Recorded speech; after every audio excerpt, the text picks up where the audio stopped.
সৎসঙ্গে স্বর্গে বাস, অসৎসঙ্গে সর্বনাশ। সঙ্গ দোষে দোষী হয়, সঙ্গ গুণে গুণী হয়। নবীজি বলেন, আল মারউ মা মান আহাব্বা,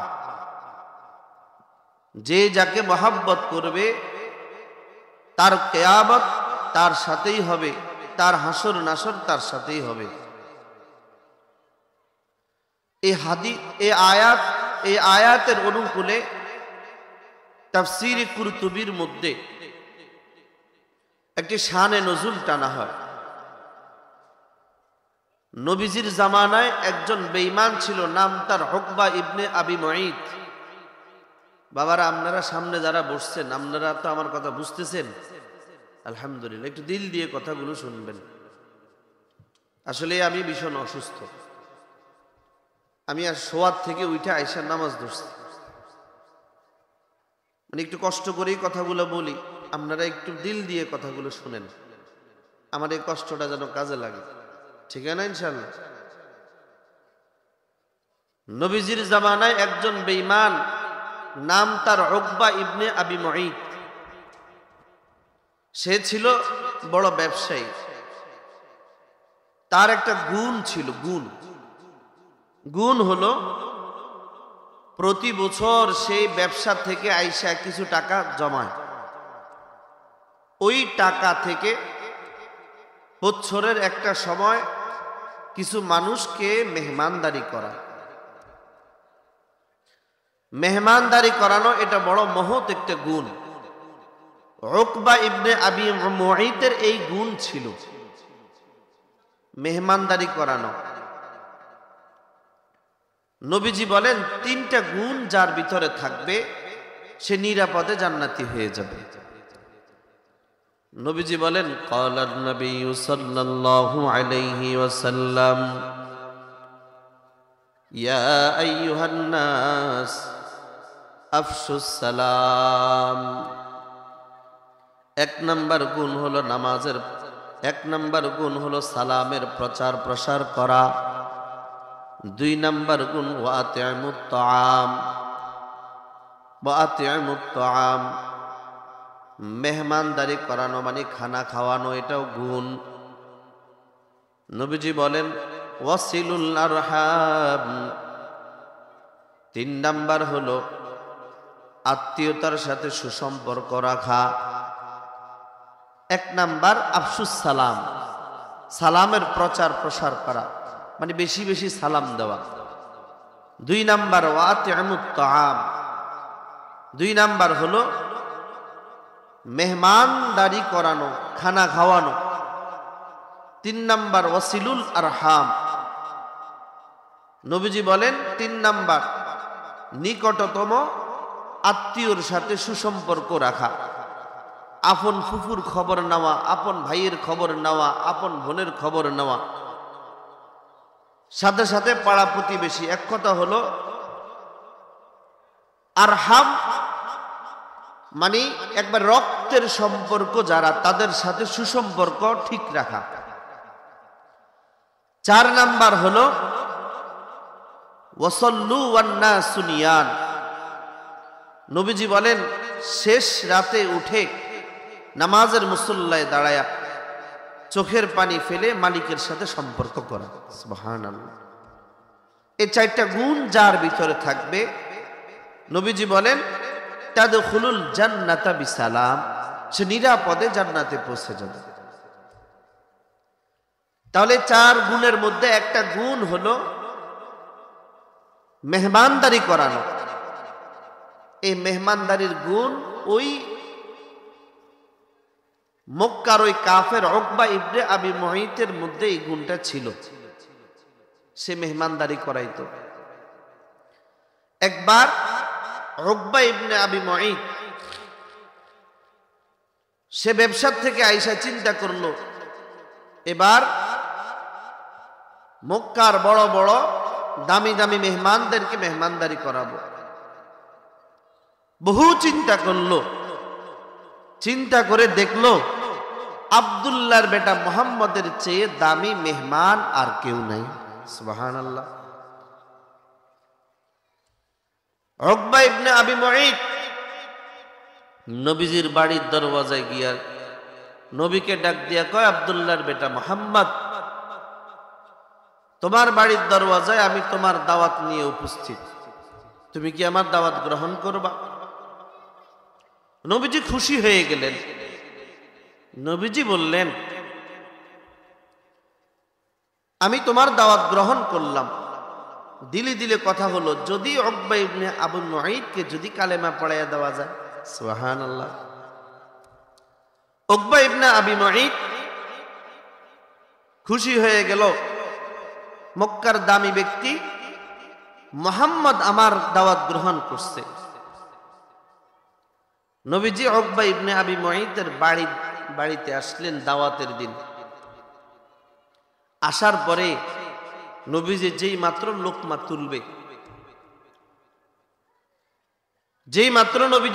তুলবে, তাফসীরের কিতাবের মধ্যে লেখে আল্লামা শফি রহমতুল্লাহ আলাই তাফসীরে মাআরিফুল কোরআনের মধ্যে এই আয়াতের অনুকূলে লিখে, যেই মাত্র নবীজি লোকমা তুলবে, চিন্তা করলো মক্কার মধ্যে একটা গুরুত্বপূর্ণ বিষয় হলো, যদি মেহমান ফিরে চলে যায়, এটা বড় লজ্জাদায়ক বিষয়। এই সুযোগে উকবাকে একটু কালেমার দাওয়াতটা দেই। নবীজি বললেন, উকবা, তুমি দাওয়াত দিয়েছো, গ্রহণ করেছি, আমি তোমাকে একটা বিষয়ে দাওয়াত দিব, তুমি কি গ্রহণ করবা? বলে, বলো। বলে, উকবা শোনো, তুমি যদি বলো লা ইলাহা ইল্লাল্লাহ, তুমি কামিয়াব হয়ে যাবে। উকবা চিন্তা করলো, যদি আমি মুহাম্মাদের এই কালেমা প্রত্যাখ্যান করি, মুহাম্মদ হয়তো উঠে চলে যাবে, আর আমি মক্কার মধ্যে বড় নির্লজ্জ হিসাবে প্রমাণিত হব। কারণ উকবার বাড়ি থেকে মেহমান চলে গেছে। উকবা এই কথা চিন্তা করে নবীজিকে সান্ত্বনার বাণী শুনাইল। ঠিক আছে মুহাম্মদ, তোমার এই প্রস্তাব আমি গ্রহণ করলাম। নবীজি তাকে মুখে মুখে কালেমা পড়ায়া দিছে। এখন পুরা অনুষ্ঠান শেষ, নবীজি চলে গেলেন। দেখেন, মূল কথা হলো, অসৎ বন্ধুর কারণে দেখেন একটা জান্নাতিমুখী মানুষের জিন্দেগিও জাহান্নামীমুখী হয়ে যায়।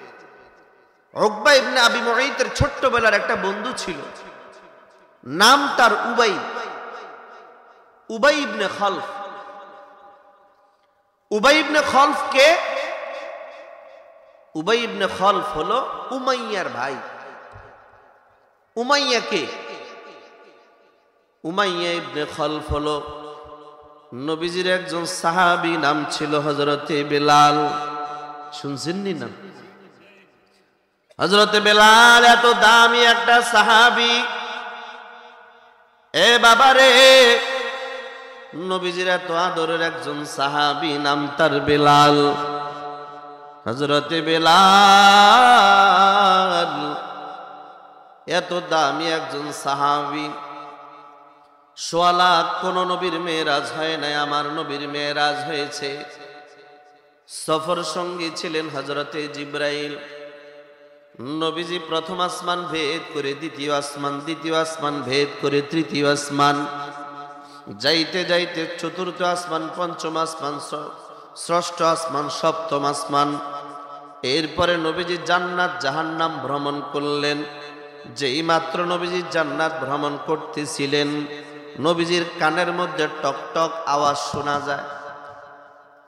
নবীজি ডাক দিয়া কয়, জিবরাইল আমিন। কয়, ভাই জিবরাইল, বলো, এখনো তো কেউ জান্নাতি হয় নাই, এখন পায়ের আওয়াজে জান্নাতের মধ্যে কার গো শোনা যায়? জিবরাইল আমিন ডাক দিয়া কয়, নবী গো, ও নবী, জানেন আপনার বেলাল এত দামি হয়ে গেছে আল্লাহর কাছে। হযরতে বেলাল যদিও তার কদম চলে মদিনার অলিতে গলিতে গো, যদিও তার কদম চলে মদিনার অলিতে গলিতে, কিন্তু হযরতে বেলালের কদম আল্লাহ তাআলা এত দামি বানায়া দিছে, তার কদমের আওয়াজ আল্লাহ জান্নাতের বারান্দায় বারান্দায় বাজায়া দিছে। মুসলমান আমার বাবা হযরতে বেলাল এত দামি একটা সাহাবী, নবীজির ইন্তেকালের পর সব সাহাবীগুলা বাবারে বিমুর্ষ হয়ে গেল। কোন সাহাবীর চোখে ঘুম নাই, খাওয়াও নাই। হযরতে বেলাল পাগলের মতো হয়ে গেছে। কোন সাহাবীর ঘরে চুলায় আগুন জ্বলে না, সবাই কেন জানি পাগলের মতো হয়ে গেছে, কেন জানি বিমর্ষ হয়ে গেছে। হযরতে বেলাল আবু বকরকে ডাক দেয়া কয়, আবু বকর বিদায় দাও, আর মদিনায় থাকতে পারবো না। কারণ যেই দিকে আমি বেলাল তাকাই সেই দিকে নবীর স্মৃতিগুলো আমার চোখের উপরে ভাসে।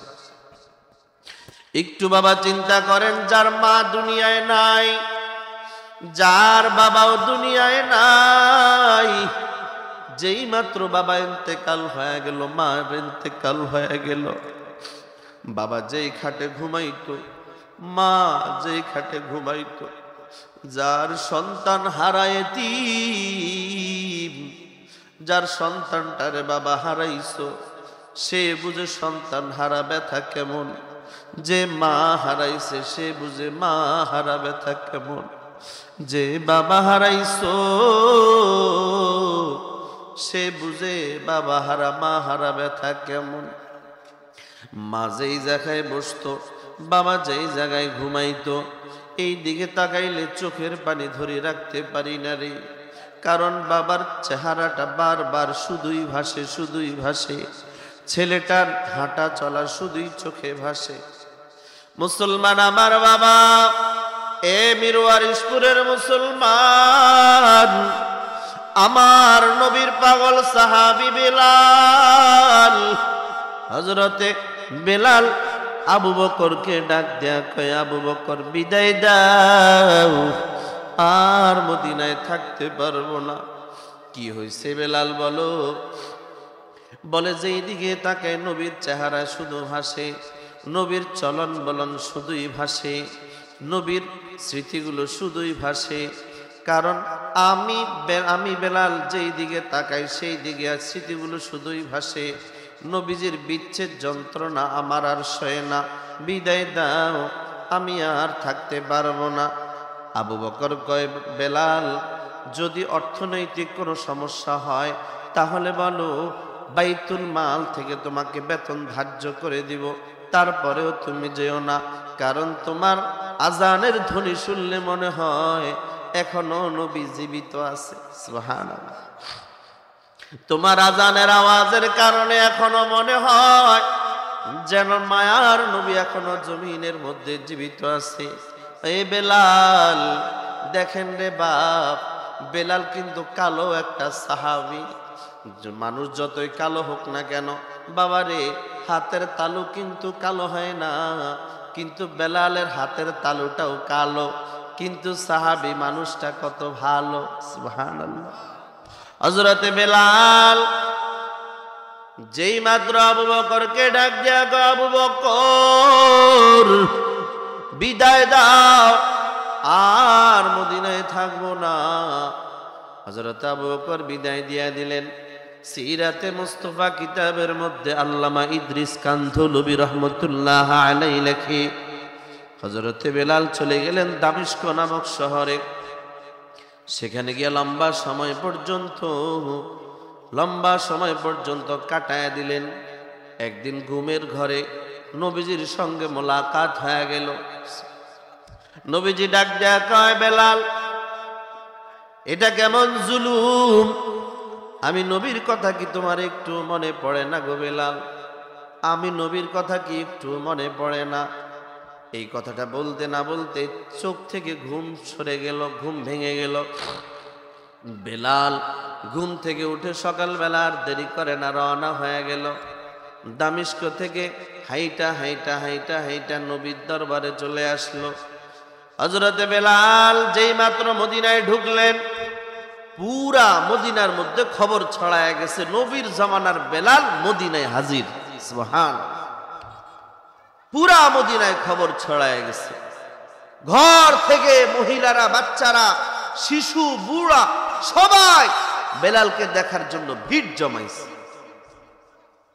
সবাই আইসা বেলালকে দেখে, বেলাল যেই মাত্র নবীজির রওজার পাশে দাঁড়ায়া কান্না করে আর বলে, নবী গো, আপনার বিচ্ছেদ যন্ত্রণা সইতে না পেরে চলে গেছি, কিন্তু নবী দামিশকে গিয়াও শুয়ে থাকতে পারি নাই, আপনার মহাব্বতে আপনার কাছে চলে আসছে। এখন হযরত হাসান হুসাইন জীবিত। হযরতে আলী এমন নবীজির কয়েকজন সাহাবী তাকে বলে, বেলাল শোনো, নবীর ইন্তেকালের পর থেকে তোমার জবান থেকে আর নবীর জামানার আজান শুনি নাই, তুমি কি আমাদেরকে একটু আজান শুনাইবা? সুবহানাল্লাহ। হযরত বেলাল বলে, না, এই আজান দিদিকে বলো আমার আজানের পরে নবী কি মসজিদে নববীতে আসবে? যদি বলে আসবে তাহলে আমি বেলাল আজান দিব। সবার কথা প্রত্যাখ্যান করলো। কিছু সাহাবী চিন্তা করলো, যেহেতু বেলাল সকলের কথা প্রত্যাখ্যান করে, হযরত হাসান হুসাইন তখন জীবিত, হাসান হুসাইনের কথা বেলাল নিষেধ করবে না, কারণ হাসান হুসাইনের চেহারার দিকে তাকাইলে নবীর চেহারাটা ভেসে ওঠে। হযরত হাসান হুসাইন মসজিদে আবু বকর যেই জায়গায়, ওই জায়গা ছিল হযরত ফাতেমার বাড়ি। ওখান থেকে হযরত হাসান হুসাইনকে নিয়ে আসা হইল, তোমরা যদি অনুরোধ করো বেলাল আজান দিবে। কথা লম্বা, এতটুকুই বলার উদ্দেশ্য যে নবীর প্রতি তার কি পরিমাণ মহাব্বত ছিল। হযরত হাসান হুসাইন বলার পরে নিষেধ করতে পারে না, সালাম আজান দেওয়া শুরু করছে। আজান দিতে দিতে এক পর্যায়ে হযরতে বেলাল আজানের মধ্যে যখন হাইয়া আলা সলাহ বলল, হযরতে বেলাল সেখানেই আজান অবস্থায় বেহুশ হয়ে জমিনে পড়ে গেছে। বলার উদ্দেশ্য হলো, বাবারে, হযরতে বেলাল অনেক দামি একটা সাহাবী, মানুষটা কিন্তু কালো, এত দামি, জমিনে চলতো তার পায়ের আওয়াজ বাজতো জান্নাতে। দেখেন উকবা ইবনে আবি মুঈত, ছোট্টবেলার একটা বন্ধু ছিল, নাম তার উবাই ইবনে খালফ। উবাই ইবনে খালফ যখন শুনছে মুহাম্মাদের হাতে কালেমা পড়ে মুসলমান হয়ে গেছে, দেখেন অসৎ বন্ধু কি ক্ষতি করে।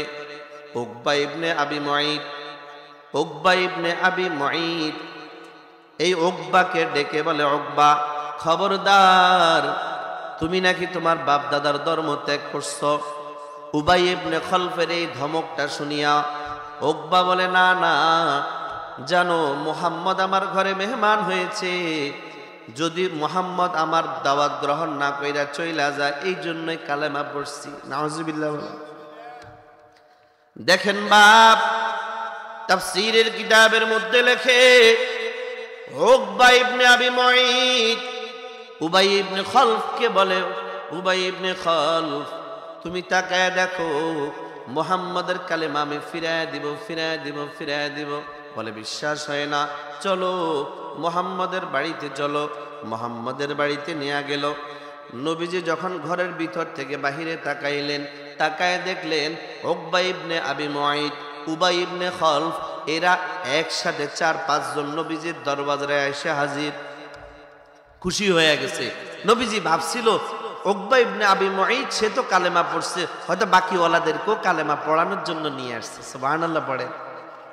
মুসলমান আমার বাবা, নানা, ভাগ্যের সেই নির্মম পরিহাস, নবীজি যেই মাত্র ঘর থেকে বের হয়ে আসলেন রে বাবা, উকবা ইবনে আবি মুঈত নবীজির সঙ্গে গেলেন, সামনেই গেলেন।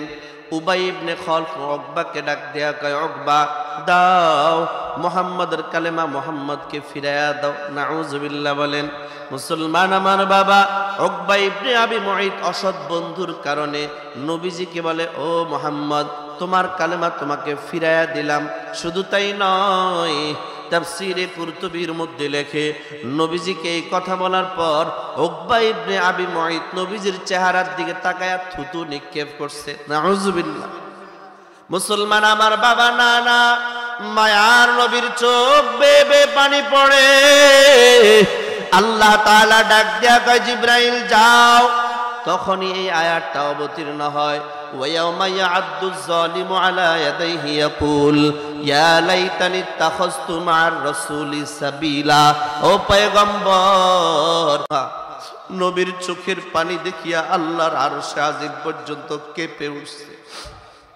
ও পয়গম্বর, আপনি কাঁদবেন না, সেদিন জালেমেরা আফসোস করবে। ইয়াউমা ইয়া'আদ্দুয যালিমু আলা ইয়াদাইহি ইয়াকুল ইয়া লাইতানি ইত্তাখাযতু মা'আর রাসূলি সাবিলা ইয়া ওয়াইলাতা লাইতানি লাম আত্তাখিয ফুলানান খলিলা। জালেমেরা সেদিন আফসোস করতে থাকবে আর বলতে থাকবে, হায় হায়, কেন রে উকবারে বন্ধু বানাইলাম, কেন রে আবু জাহেল রে বন্ধু বানাইলাম, কেন রে উতবারে বন্ধু বানাইলাম, সাইবারে বন্ধু বানাইলাম।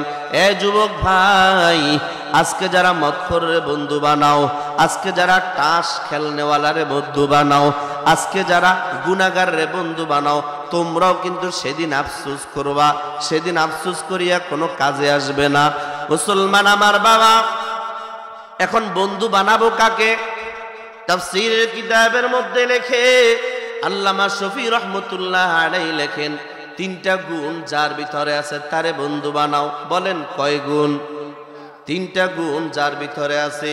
1 নাম্বার হলো মান যাক্কারাকুম বিল্লাহি রুইয়াতুহু, যার চেহারার দিকে তাকাইলে আল্লাহর কথা মনে হয় তারে বন্ধু বানাও। সুবহানাল্লাহ।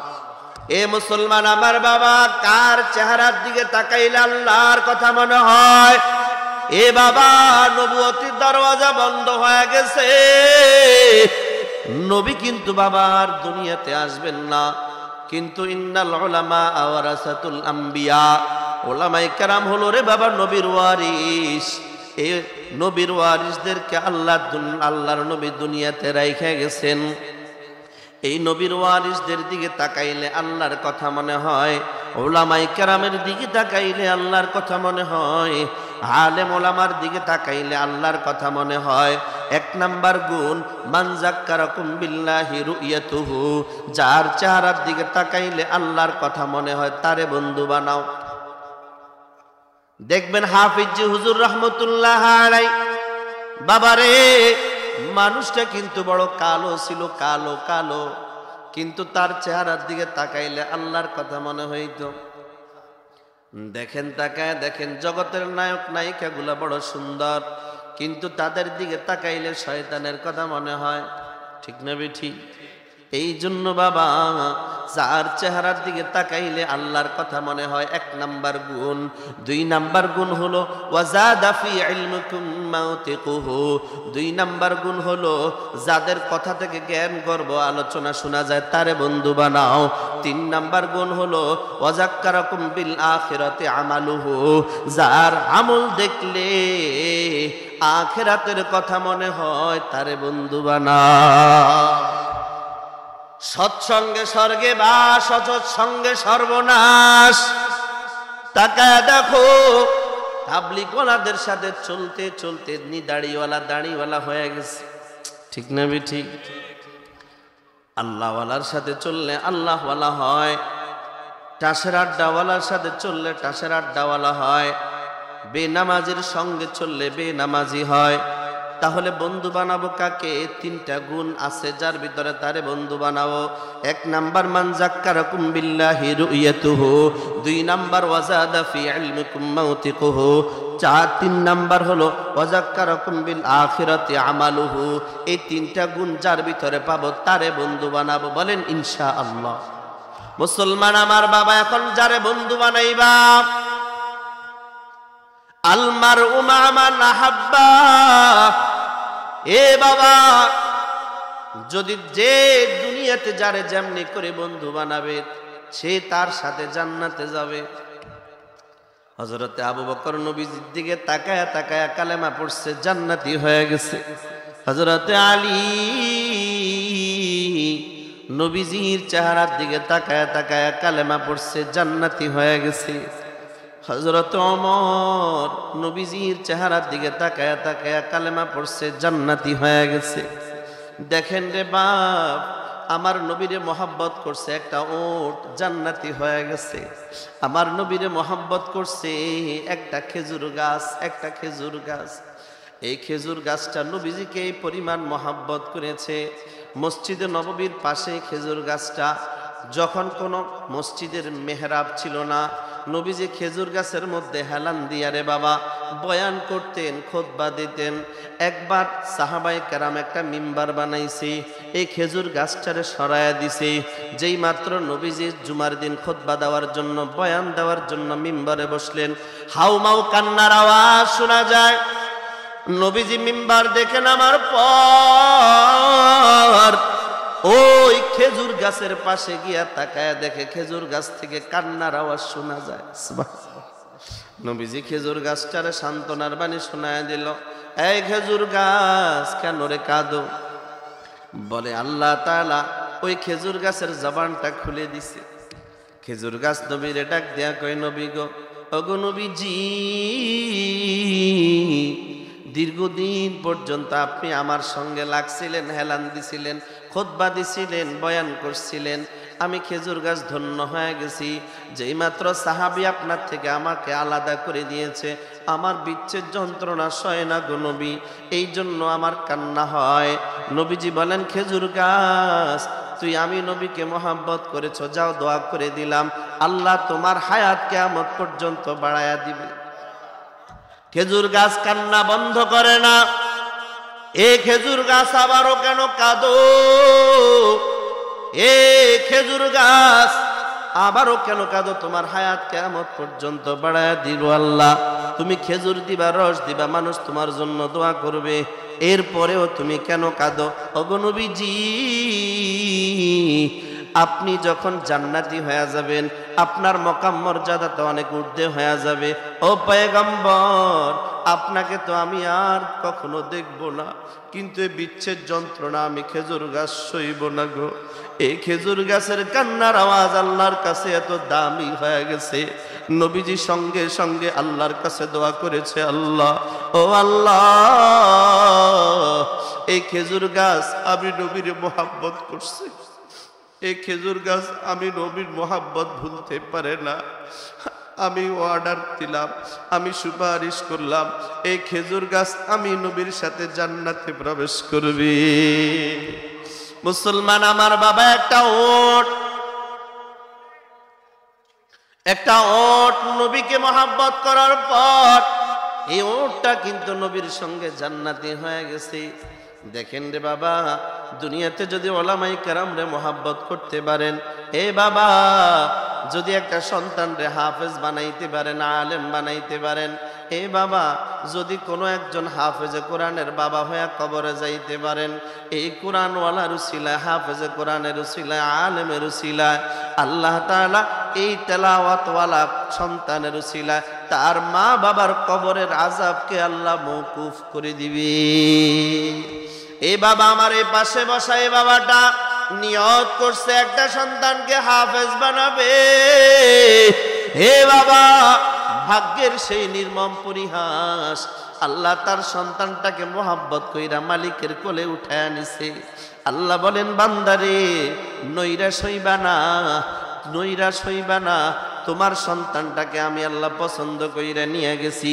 তোমার সন্তানের নাম কোরআনওয়ালার খাতায় উঠে গেছে, তোমার সন্তানের নাম শহীদদের খাতায় উঠে গেছে। তুমি সন্তানের বাবা হইয়া তুমি শহীদের বাবা হয়ে গেছো, কোরআনওয়ালার বাবা হয়ে গেছো। কিয়ামতের ময়দানে আমি আল্লাহ এই সন্তানের উসিলায় তোমাকে শহীদের বাবা হিসাবে কিয়ামতের ময়দানে উত্তোলন করব। এই জন্য বাবা, বন্ধু বানাবো ওলামায়ে কেরামকে। বলেন ইনশাআল্লাহ। নবুয়তির দরওয়াজা বন্ধ হয়ে গেছে, এখন ওলামায়ে কেরামকে মহব্বত করে কোরআন ওয়ালাদেরকে মহব্বত করে, মাদ্রাসা মসজিদকে মহব্বত করে যদি কবরে যাইতে পারেন, ইনশাআল্লাহ নবীর মহব্বত কলিজায় থাকলে আপনিও জান্নাতি হয়ে যাবেন। মুসলমান আমার বাবা, দেখেন হযরত আলী, হযরত ওমর, হযরত ওসমান নবীজিকে দেখে দেখে কালেমা পড়ছে, জান্নাতি হয়ে গেছে। 1400 বছর পরে আপনার জন্ম মিরওয়ারিশপুর গ্রামে, তারা তো নবীজিকে দেখে দেখে কালেমা পড়ছে, জান্নাতি হইছে। আপনি কি নবীর সঙ্গে জান্নাতে যাওয়ার শখ আপনার নাই? সবাই কোন আছে না নাই? কার কার নিয়ত আছে একটু হাত উঠে আল্লাহরে দেখায়া দেন। নারে তাকবীর, হাত নামান। বাস, আপনার ব্যাপারে সুসংবাদ হলো, মান আহাব্বা সুন্নতি ফাকাদ আহাব্বানি ওয়া মান আহাব্বানি কানা মাই ফিল জান্নাহ। যে নবীজিকে মহব্বত করবে সুন্নতের মাধ্যমে, অনুসরণের মাধ্যমে, হযরত আবু বকর, হযরত ওমর, হযরত আলী তারা যেমনে করে নবীর সঙ্গে জান্নাতে যাবে, আপনিও সুন্নতের কারণে তেমনি করে নবীর সঙ্গে জান্নাতে থাকবেন। সুন্নতের মাধ্যমে। বলেন কিসের মাধ্যমে? আর এই সুন্নতের বহিঃপ্রকাশ ঘটবে, মান আহাব্বা সুন্নতি ফাকাদ আহাব্বানি ওয়া মান আহাব্বানি কানা মাই ফিল জান্নাহ। বাপ, অনুরোধ করে বলবো, ব্যক্তিগত জীবন, পারিবারিক জীবন, সামাজিক জীবন, রাষ্ট্রীয় জীবন, আন্তর্জাতিক জীবন, অর্থনৈতিক জীবন, রাজনৈতিক জীবন, বলেন প্রত্যেকটি সেক্টরে নবীর সুন্নত আছে না নাই? নবীর সুন্নতকে যে ফলো করবে, মডেল বানাবে, খোদার কসম করে বললাম, নবীজি তার ব্যাপারে সুপারিশ করবে, আর সুপারিশ করে নবীর সঙ্গে হাতে হাতে রেখে জান্নাতে চলে যাবে। আল্লাহ যেন আমাদের সকলকে নবীর মোহাব্বত নিয়ে কবরে যাওয়ার তৌফিক দান করেন। ওয়া আখির দাওয়ানা আনিল হামদুলিল্লাহি রাব্বিল আলামিন। সুবহানাল্লাহি ওয়া বিহামদিহি, সুবহানাল্লাহি ওয়া বিহামদিহি।